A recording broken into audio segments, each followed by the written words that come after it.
Bonjour les amis des oiseaux, donc c'est Mercier Canariculteur pour la suite des vidéos.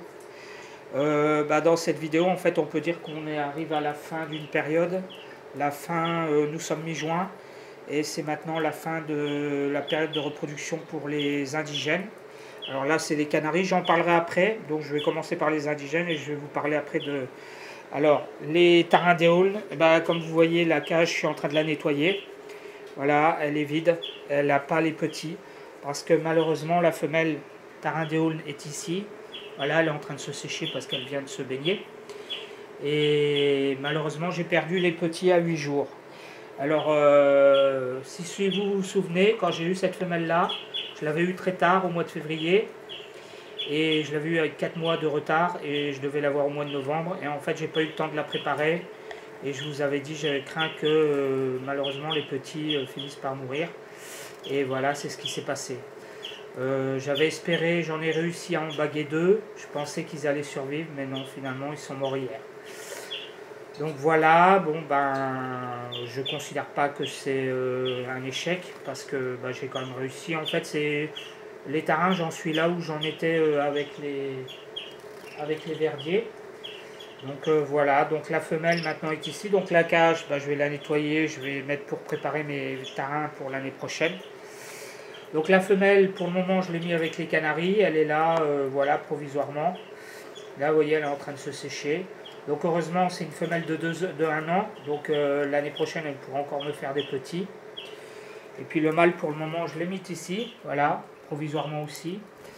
Voilà, donc ce qui va se passer avec les tarins, c'est que là, je vais les préparer l'année prochaine. Voilà.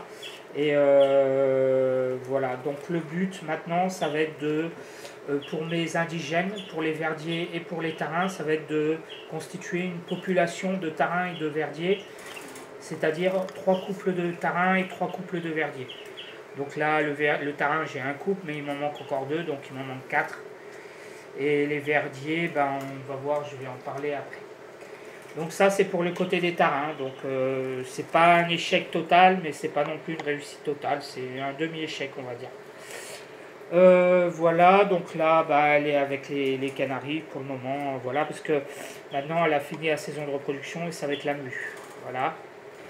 Ensuite, pour les verdiers. Alors, les verdiers, ça se complique. Parce que vous voyez, là, j'ai mis les petits sur le côté.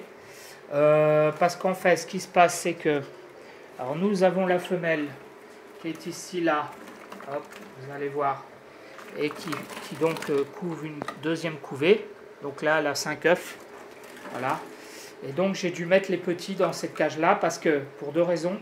D'abord, le père, il les chasse, ça c'est le premier truc. Et le deuxième truc, c'est que, évidemment, une deuxième couvée, ils vont dans le nid, ils cassent tout, enfin bref. Donc, alors ça me plaît pas de les mettre dans cette petite cage là, parce que je vous cache pas que c'est pénible aussi pour moi de les voir dans un espace aussi petit. Mais bon, c'est nécessaire, j'ai pas le choix. Donc, puis c'est pas pour très longtemps, ils seront sevrés normalement d'ici moins d'une semaine. Donc il y en a pour quelques jours.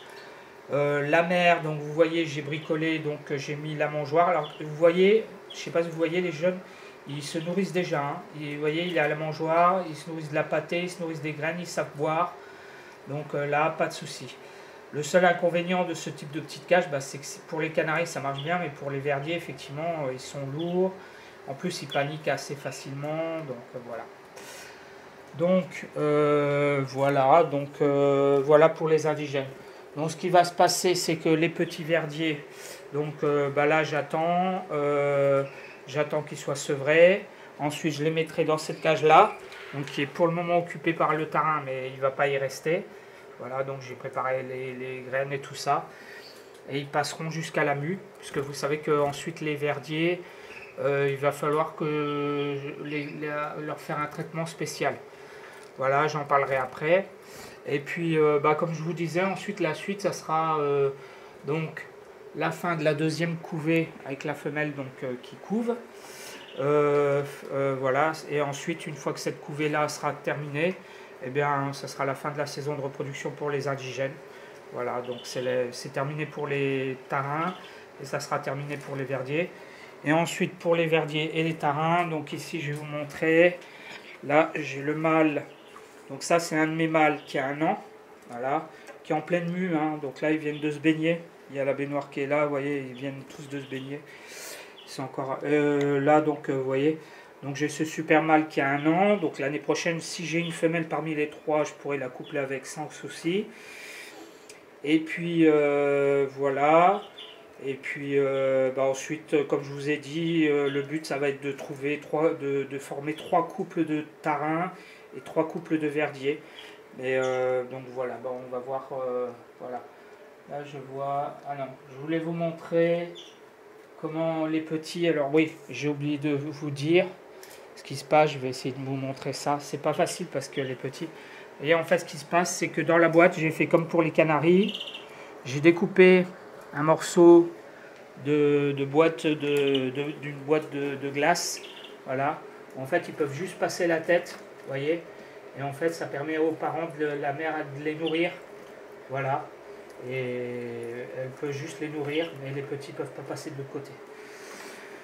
Voilà, ça se passe donc, voilà, voilà. Normalement, je devrais avoir les petits verdiers, normalement d'ici moins d'une semaine. Voilà, donc après il faudra les traiter, et puis voilà, donc ça sera la suite. Voilà, donc ça c'est pour la partie des tarins. Alors, pour les canaris, eh bien, les choses se passent tranquilles. Donc là, les femelles, cette fois-ci, elles pondent plus du tout, puisque là, ça y est, ça fait une semaine que j'ai plus d'œufs, puis de toute façon, je vois qu'elles font plus le nid, enfin qu'elles essayent plus rien. Donc là, vous voyez, elles vont bien, elles se sont baignées. Voilà, donc là, c'est la partie des femelles. Là, j'ai mon mâle rouge qui commence à devenir bien rouge. C'est pour ça que j'ai mis le verdier d'ailleurs, parce que du coup, j'ai arrêté l'eau et je leur ai mis seulement de la pâtée rouge. Voilà. Donc là, c'est toutes les femelles, elles sont en pleine mue. Voilà. Et puis du côté des mâles, hop. Donc du côté des mâles, ça se passe bien aussi, vous voyez. Donc là, j'en ai certains qui commencent à terminer. Donc là, ils viennent de se baigner. Comme nous sommes maintenant mi-juin, vous savez que j'avais remarqué que mes oiseaux terminent la mue souvent assez tôt. Et moi, je sais qu'à mi-juin, à partir de début juillet, mi-juillet, la plupart auront fini leur mue. Alors ça ne veut pas dire qu'ils ont tous fini leur mue, mais que 70-80% de mes canaris auront fini leur mue. Alors par exemple, vous voyez celui-là, là, je vois que son plumage est vraiment beau, vous voyez, ça, voilà, la queue n'est pas encore complètement poussée, mais presque. Voilà, celle qui est derrière, par exemple, elle est encore en pleine mue. Voilà, là, il y en a qui n'ont pas encore commencé comme lui. Voilà, là, la femelle derrière, elle est en pleine mue. Là, c'est un mâle qui commence à avoir 4 ans, donc ça commence à se voir. Donc voilà, donc ici, par exemple, j'ai ce mâle-là, hop là. Voilà, vous voyez, le jeune qui, je pense, est en train de terminer sa mue. Donc voilà, donc ça se termine tout doucement. Voilà, donc ça va être bientôt la fin de la saison de reproduction de mes indigènes, et ça sera aussi bientôt la fin de la mue pour les canaris. Par contre, pour les indigènes, elle fait que commencer, hein. Elle va commencer au mois de fin juin, début juillet, et se terminera mi-août, je pense. Voilà les amis, donc je remercie tous ceux qui mettront un pouce et qui mettront un commentaire, c'est toujours très, très intéressant d'échanger. Quoi dire de plus, voilà, je vous montrerai une autre fois